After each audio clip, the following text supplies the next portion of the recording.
Hello friends, welcome back to YouTube channel Vidya Masakar. आप सभी का स्वागत है हमारे यूट्यूब चैनल पर। आज हम बात करेंगे चैप्टर 4th क्लास 9th का, ठीक है, जिसका नाम है लीनियर इक्वेशन इन टू वेरिएबल्स।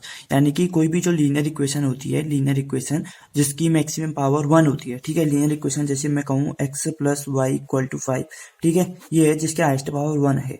ये हमारी एक लीनियर इक्वेशन है, लेकिन इसमें 2 वेरिएबल है। एक लीनियर इक्वेशन में x इक्वल टू 5 या फिर x plus 5 is equal to 0, y plus 5 is equal to 0 भी ले सकते हैं। ये हमारी दो लीनियर इक्वेशन होंगे, लेकिन ये 1 वेरिएबल में होंगे क्योंकि यहाँ पर वेरिएबल 1 है। अब वेरिएबल क्या होता है, सबसे पहले जानने वाली बात यही है कि वेरिएबल के साथ साथ कांस्टेंट क्या होते हैं। वेरिएबल और कांस्टेंट आखिर ये दोनों चीजें हैं क्या। वेरिएबल एक ऐसा नंबर है, सिंपल से आता है। वेरिएबल एक ऐसा, सारे अल्फाबेट यानी कि इंग्लिश के जितने भी अल्फाबेट आते हैं A to Z वो हमारे क्या होते हैं, सारे वेरिएबल होते हैं, ठीक है। और कांस्टेंट होते हैं यानी कि 1 2 3 4, यानी कि सारे न्यूमेरिकल नंबर जिनकी वैल्यू फिक्स होती है, जैसे 1 2 3 4 5 6 7, ये जितने भी नंबर होते हैं हमारे होते हैं कांस्टेंट। लेकिन जब हम 1 मल्टीप्लाई ए करें तो ये हमारा ए बन जाता है, 2 मल्टीप्लाई ए करें 2a बन जाएगा, 2 मल्टीप्लाई m करें कुछ भी 2m करें, 2 मल्टीप्लाई z कोई सा भी अल्फाबेट ले लें 2z बन जाएगा। ऐसे करके किसी भी नंबर के साथ जब हम कांस्टेंट को वेरिएबल, किसी भी कांस्टेंट के साथ वेरिएबल को डिवाइड करते हैं, यानी कि कांस्टेंट मल्टीप्लाइड बाई वेरिएबल, यानी कि जब हम कांस्टेंट को वेरिएबल के साथ मल्टीप्लाई करेंगे तो हमें एक जो नंबर मिलेगा वो हमेशा वेरिएबल होता है, ठीक है। यानी कि जो 2m होगा, 2z होगा, 2a होगा और ये होगा, ये हमेशा वेरिएबल होते हैं। यानी कि किसी भी कांस्टेंट यानी किसी भी नंबर को तुम वेरिएबल के साथ मल्टीप्लाई करते हो तो हमेशा वेरिएबल ही आता है, ये आप याद रख लेना, ठीक हो गया। तो सिंपल सी बात थी, कांस्टेंट और वेरिएबल हमने समझ लिया है। साथ साथ हमने अब हम ये बात करते हैं कि 1 वेरिएबल तो मैंने आपको बता दिया, यानी कि ऐसी इक्वेशन जिसकी मैक्सिमम पावर 1 हो, यानी कि उसमें जो भी नंबर है मैक्सिमम पावर 1 हो और उसमें एक अल्फाबेट हो तो वो लीनियर इक्वेशन होती है। और एक अल्फाबेट हो यानी कि एक वेरिएबल हो तो लीनियर इक्वेशन में 1 वेरिएबल होती है। लेकिन अगर जिसकी मैक्सिमम पावर 1 हो, देखो इसमें इसकी x की पावर भी 1 है, y की पावर भी 1 है, दोनों की मैक्सिमम पावर 1 है, साथ ही साथ 2 वेरिएबल हैं, तो ये हो जाएगा हमारा लीनियर इक्वेशन इन 2 वेरिएबल। अगर यहाँ पर x स्क्वायर प्लस y होता तो यहाँ पर एक क्वाड्रेटिक इक्वेशन बन जाती क्योंकि स्क्वायर है, ठीक है। तो वैसे ही बहुत सारे एग्जाम्पल हो गए, x plus y equal to 5, x plus 2y is equal to 0, x minus y equal to 9, ऐसे करके बहुत सारी इक्वेशन बन सकती हैं। कितनी भी इनफिनाइट लीनियर इक्वेशन इन 2 वेरिएबल्स बन सकती हैं। तो मैं उम्मीद करता हूँ कि आपको जो बेसिक कॉन्सेप्ट है 2 वेरिएबल की जो लीनियर इक्वेशन है वो क्या है वो समझ में आ गया होगा। तो बढ़ते हैं पहले एक्सरसाइज के पहले क्वेश्चन की तरफ, ठीक है। तो सबसे पहला क्वेश्चन है, the cost of a notebook is twice the cost of a pen, यानी कि जो नोटबुक की कॉस्ट है वो पेन की कॉस्ट से दुगनी है। यानी कि सीधे हम क्वेश्चन को लिखते हैं, लेट, जितना हम क्वेश्चन पढ़ते जा रहे हैं उतना हम क्वेश्चन लिखते भी जाते हैं, ठीक है। Late the cost of notebook, यानी कि हमने माना कि जो कॉस्ट है नोटबुक की वो क्या होगी, let the cost of notebook be is equal to, हमने ले ली x, ठीक है। और साथ ही साथ हमने let the cost of pen भी ले ली, यानी कि pen be is equal to y, ठीक है। यहाँ पर क्या आएगी, जो कॉस्ट ऑफ नोटबुक है वो ट्वाइस है कॉस्ट ऑफ पेन के। सबसे पहले हमने ले लिया कि जो नोटबुक की कॉस्ट थी वो x थी और जो पेन की कॉस्ट थी वो y थी, ठीक है। हमने दो चीजें ले ली। अब हम क्या करेंगे, अकॉर्डिंग टू क्वेश्चन लेंगे, यानी कि क्वेश्चन में क्या दिया है हमें, अकॉर्डिंग टू क्वेश्चन के अकॉर्डिंग चलेंगे ना। हमें क्वेश्चन में क्या दिया गया है, अकॉर्डिंग टू क्वेश्चन हमें दिया गया है कि जो नोटबुक की कॉस्ट है, नोटबुक्स कॉस्ट, यानी कि जो नोटबुक की कॉस्ट है वो बराबर है twice the cost of pen. यानी कि देखो ये twice the cost of pen, यानी कि 2 मल्टीप्लाई कॉस्ट ऑफ पेन है, यानी कि पेन से कॉस्ट भी लिख सकते हो। अब नोटबुक्स कॉस्ट कितनी है x, 2 multiply cost of pen कितनी है y, यानी कि हमारी इक्वेशन बन गई x is equal to 2y, जिसे आप x minus 2y is equal to 0 भी ले सकते हैं। और ये इक्वेशन का आंसर हो गया, इस क्वेश्चन का आंसर हो गया। और जो हमारी इक्वेशन है ये बनेगी लीनियर इक्वेशन इन 2 वेरिएबल। यहाँ पर आप साफ साफ दे सकते हैं, एक वेरिएबल x है, एक वेरिएबल y है, यानी कि लीनियर इक्वेशन इन 2 वेरिएबल, ये हमारा क्या है, इक्वेशन बन गई। अब बढ़ते हैं आगे की तरफ। इस क्वेश्चन में क्या है, देखें कि express the following linear equation in the form of ax plus by plus c is equal to 0 and indicate the values of a b c। यानी कि हमें जो भी इक्वेशन दी गई है 1 2 3 4 बहुत सारी इक्वेशन मैं आपके लिए लेके आया हूँ, तो मैं आपको समझाऊंगा ये कैसे करना है। सबसे पहले हमको क्या करना है, इन इक्वेशन को ax plus by plus c के फॉर्म में कन्वर्ट करना है, उसके बाद a b और c की वैल्यू निकालनी है, ठीक है। सबसे पहले देखो x minus y upon 5 minus 10, ठीक है। तो हम इसको, तो ये तो सिंपल सा हमारा, अगर हम कहें ax प्लस by प्लस सी से कंपेयर करें तो इसके अकॉर्डिंग तो लगभग इक्वेशन है ही है हमारी, ठीक है। तो यहाँ से अगर हम a की वैल्यू निकालें, b की वैल्यू निकालें और c की वैल्यू निकालें सिंपल से, तो कैसी आएगी, देखो एक्स यानी कि एक्स के साथ ए की जो वैल्यू होगी वो एक्स का कोफिशिएंट होगा। एक्स का कोफिशिएंट यहाँ पर क्या होगा, 1 होगा, क्योंकि कुछ भी नहीं है तो 1 होगा, तो ए की वैल्यू तो 1 आ गई, सिंपल सी बात है। लेकिन अगर यहाँ पर बी की बात करें वैल्यू, तो वाई है, लेकिन बी का कोफिशिएंट क्या होगा, -1/5। अगर प्लस मल्टीप्लाई माइनस करते हैं तो हमेशा माइनस आता है, तो प्लस माइनस माइनस होगा, तो इसलिए हमारी जो बी की वैल्यू होगी वो -1/5 होगी। ठीक है, बी की वैल्यू कितनी आई, -1/5। उसी तरीके से अगर हम सी की वैल्यू देखें, प्लस माइनस माइनस होता है, तो सी की वैल्यू कितनी हो जाएगी आपकी, -10। ठीक है, ए की 1 आई, बी की -1/5 आई और सी की -10 आ गई। ठीक है, अब वाला इक्वेशन देखते हैं, इसमें क्या होगा, देखो -2x + 3y = कितना है, 6। अब हमने क्या करना है, इसको ax + by + c में कन्वर्ट करना है। अब हम क्या करते हैं, 2x + 3y को 6 के साथ ले जाते हैं, यानी कि इस साइड तो सब 0 बच गया, 2x उस साइड जाएगा तो 6, तो ऐसे ही रहा यहाँ, -2x इधर जाएगा तो +2x और 3y इधर जाएगा तो -3y। ठीक है, अब हम इस इक्वेशन को 2x - 3y + 6 = 0 भी लिख सकते हैं, नहीं लिख सकते, बिल्कुल लिख सकते हैं, क्योंकि ये इसके बराबर है तो ये भी तो इसके बराबर होगा, सेम ही चीज है, बस मैंने इसको इधर लिख दिया है, बिल्कुल।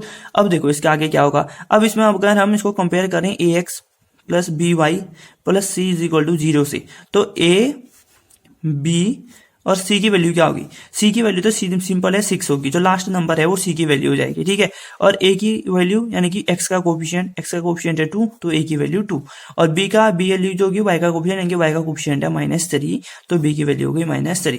तो इस तरीके से a b c की वैल्यू हमने क्या निकाल ली यहाँ पर से। अगला क्वेश्चन एक और देखते हैं, चलिए। तो देखो x = 3y है हमारा, ठीक है, x = 3y है, तो हम इसको x - 3y = 0 लिख सकते हैं।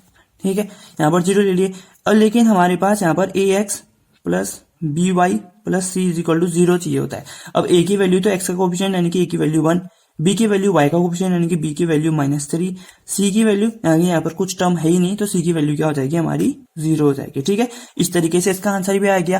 देखो बिल्कुल आसानी से आ जा रहे हैं अब आंसर। अब 2x = -5y है, देखो जरा, तो 2x + 5y कर दिया हमने। ठीक है, -5y को इस साइड लाई तो साइन चेंज हो जाएगा, माइनस का प्लस हो जाएगा, तो +5y = 0। अब देखो इसको भी ax + by + c = 0 के इक्वल रखो, तो a की वैल्यू यहाँ पर कितनी हो जाएगी, 2 हो जाएगी, b की वैल्यू कितनी हो जाएगी, 5 हो जाएगी, यानी कि b होता है y का कोफिशिएंट, तो y की वैल्यू 5, कोफिशिएंट 5 है, तो b की वैल्यू 5, और साथ ही यहाँ पर c की वैल्यू कुछ दी नहीं गई है, तो c की वैल्यू क्या हो जाएगी, 0। ठीक है, इस तरीके से क्या होगा, हमने इन सारे क्वेश्चनों का आंसर निकाल दिया, और मैं आपके 2 क्वेश्चन लाया हूँ होमवर्क के लिए। ये क्वेश्चन और ये क्वेश्चन आप होमवर्क से ट्राई करने की कोशिश करना। मैं उम्मीद करता हूँ कि आपको ये क्वेश्चन समझ में आए होंगे, और जब आप घर में ये सॉल्व करने बैठेंगे तो आपको ये अच्छे से सॉल्व हो जाएंगे आपके कहने। ठीक है, तो बढ़ते हैं आगे की तरफ। अब देखो हमने तो 4.1 एक्सरसाइज कंप्लीट कर ली है, अब आएगी हमारी एक्सरसाइज 4.2, और 4.2 में जो इंपॉर्टेंट क्वेश्चन मैं आपके सामने लेके आ गया हूँ। ठीक है, सबसे पहला क्वेश्चन है कि which of the following is true and why, यानी कि ये क्वेश्चन है, इसके 3 ऑप्शन दे रखे हैं, यानी कि y = 3x + 5, जो कि हमारी एक लीनियर इक्वेशन इन 2 वेरिएबल है। ठीक है, इसमें मैक्सिमम पावर 1 है और 2 वेरिएबल है, तो लीनियर इक्वेशन इन 1 वेरिएबल 2 वेरिएबल है, सॉरी 1 वेरिएबल नहीं 2 वेरिएबल। ठीक है, तो इसमें बताना है कि आपको कि इस इक्वेशन के पास यूनिक सॉल्यूशन यानी कि सिर्फ एक सॉल्यूशन होगा, ओनली 2 सॉल्यूशन यानी कि सिर्फ 2 सॉल्यूशन होंगे, इन्फिनाइटली मेनी सॉल्यूशन यानी कि बहुत सारे सॉल्यूशन होंगे। इन्फिनाइट का मतलब होता है कि बहुत सारे, जहां पर गिनती खत्म ही नहीं होती उतने सॉल्यूशन होंगे।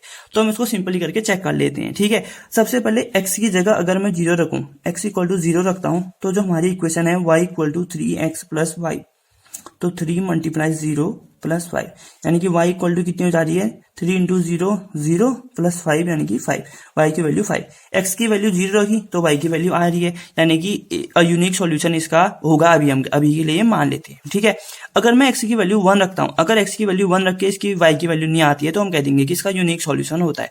ठीक है, x की वैल्यू 1 रखी तो हमारा इक्वेशन है y = 3x + 5, तो 3 × 1 + 5 बोले तो 3 × 3 + 5, यानी कि y की वैल्यू आ गई 8, x की 1 रखने के पे y की 8 आ गई, यानी कि 2 सॉल्यूशन तो इसके ऐसे आ गए। अब हमारा शक है कि कहीं ओनली 2 सॉल्यूशंस तो आंसर नहीं है इसका, तो चलो हम एक और वैल्यू रख के चेक करते हैं, x = 10 रख के हम चेक कर लेते हैं। चलो, तो y = 3x + 5 है, तो y = 3 × 10 + 5, यानी कि 30, 3 × 30 + 5, यानी कि y = 35।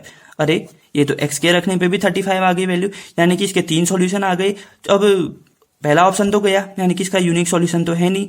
दूसरा वाला भी गया, इसके 2 सॉल्यूशन तो है नहीं क्योंकि 3 तो आ गए। अब हमारा लास्ट बचा है इन्फिनेटली मनी सॉल्यूशन। अब सीधी सी बात है, आपके मन में दिमाग में यही आएगा कि 2 ऑप्शन गलत है, तो इसी को टिक कर देते हैं। अब तो इसी को टिक करने के लिए हमको 3-4 बार आना चाहिए कि हाँ भाई 3-4 बार आ रहा है। तो 3 बार तो मैंने दिखा दिया, 2 बार और दिखा देता हूँ। अगर हम x को रखें 100 तो y की वैल्यू आ रही कितनी है, देखो 3x + 5, 3 × 100 + 5, 300 जा 300 + 5, यानी कि y की वैल्यू यहाँ से भी कितनी आ गई 305, यानी कि y की वैल्यू यहाँ पर से भी आ रही है।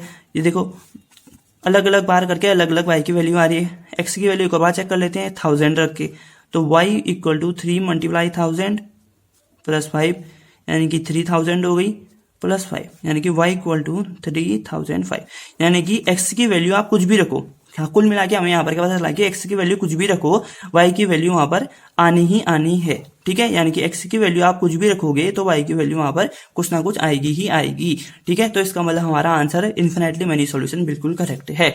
तो आपको समझ में आ गया कि अगर इस टाइप के क्वेश्चन पेपर में आते हैं तो आपको इस तरीके के क्वेश्चन को किस तरीके से आप इनको सॉल्व करोगे। तो बढ़ते हैं अगले क्वेश्चन की तरफ। अगला क्वेश्चन है, देखो right 4 solutions for 2x + y = 7, यानी कि एक इक्वेशन है हमारी 2x + y = 7 जिसके हमें 4 सॉल्यूशन लिखने। यानी कि जैसे अभी हमने वाले क्वेश्चन में इसके इन्फिनिट मनी सॉल्यूशन थे तो हमने 5 बार सॉल्व किया तो 5 वैल्यू आई, यानी कि अब हम इसको 4 सॉल्यूशन लिखा है, यानी कि इसको 4 बार सॉल्व करेंगे। ठीक है, सबसे 2x + y है। सबसे पहले अगर मैं x को 0 रखूं तो 2 × x + y = 7 है, तो 2 × 0 + y = 7, 0 + y = 7, तो y = कितना हो जाएगा 7। पहला वैल्यू आ गई, यानी कि जब x को 0 रखा तो x, y करके लिखते हैं ना, जब x को 0 रखा तो y की वैल्यू आई 7, पहली वैल्यू हो गई। अगर मैं x को 1 रखूं तो 2 × 1 + y = 7, 2 + y = 7, y = 2, यहाँ प्लस में यहाँ जाके क्या हो जाएगा नेगेटिव, 7 - 2, यानी कि y = 5। ठीक है, जब x की वैल्यू 1 रखी तो y की वैल्यू हमारी क्या आ गई 5 आ गई, बिल्कुल ठीक। अब वैसे ही मैं अगर मैं x की वैल्यू 2 रखूं तो 2 × 2 + y = 7, 4 + y = 7 है। ठीक है, अब 4 उधर जाएगा तो y = 7 - 4, y = 3, यानी कि y की वैल्यू भी यहाँ पर भी आ गई, 3 वैल्यू आ गई, यानी कि 2, 3, यानी कि जब 2 रखा तो y की वैल्यू कितनी आई 3 आई। वैसे ही अगर मैं x = 4 रख देता हूँ, ठीक है, अब मैं 4 रख देता हूँ तो इसकी वैल्यू क्या आएगी 2 × 4 + y = 7 है, क्योंकि 2x + y = 7 है ना, 2 × x की जगह 4 रख दिया तो 2x + y = 7, तो 2 4 = 8 + y = 7, y = 7 - 8, 7 में से जब आप 8 माइनस करोगे तो 1 आएगा, 8 - 7, लेकिन 8 का साइन बड़ा है, माइनस का साइन बड़ा है, तो y की वैल्यू आ गई -1। यहाँ पर इसकी जो 4th वैल्यू आ गई वो आ गई 4, -1। ठीक है, तो इस तरीके से हमने क्या करे, इस क्वेश्चन के हमने 4 सॉल्यूशन निकाल लिए। अगर आपका पेपर में कोई भी क्वेश्चन आता है जहां पर आपको 4 सॉल्यूशन, 5 सॉल्यूशन, 6 सॉल्यूशन निकालने को आता है तो आपको इस तरीके से इस क्वेश्चन को क्या कर लेंगे, सॉल्व कर लेंगे। 1 2 3 4 वैल्यू आ गई आपकी। ठीक है, तो मैं उम्मीद करता हूँ कि आपको ये क्वेश्चन समझ में आए होंगे जितने भी मैंने करा लिए हैं। ठीक है, अभी तो हमने 2 एक्सरसाइज करी है और अगली जो 2 एक्सरसाइज है वो अगली वीडियो में कर लेंगे। तो मैं उम्मीद करता हूँ कि आपको वीडियो समझ में आई होगी। अगर वीडियो समझ में आई है तो प्लीज वीडियो को लाइक करें, अपने दोस्तों के साथ शेयर करें, कमेंट करके जरूर बताएंगे आपको वीडियो कैसी लग रही है, और चैनल को सब्सक्राइब जरूर कर लें ऐसे इंपॉर्टेंट वीडियोस के लिए। तब तक के लिए 2 गज की दूरी, मास्क है जरूरी, अपना ध्यान रखिए, अपने घर वालों का ध्यान रखिए, आसपास साफ सफाई बनाए रखें। मिलते हैं नेक्स्ट वीडियो में, तब तक के लिए thanks for watching, take care, जय हिंद, जय भारत।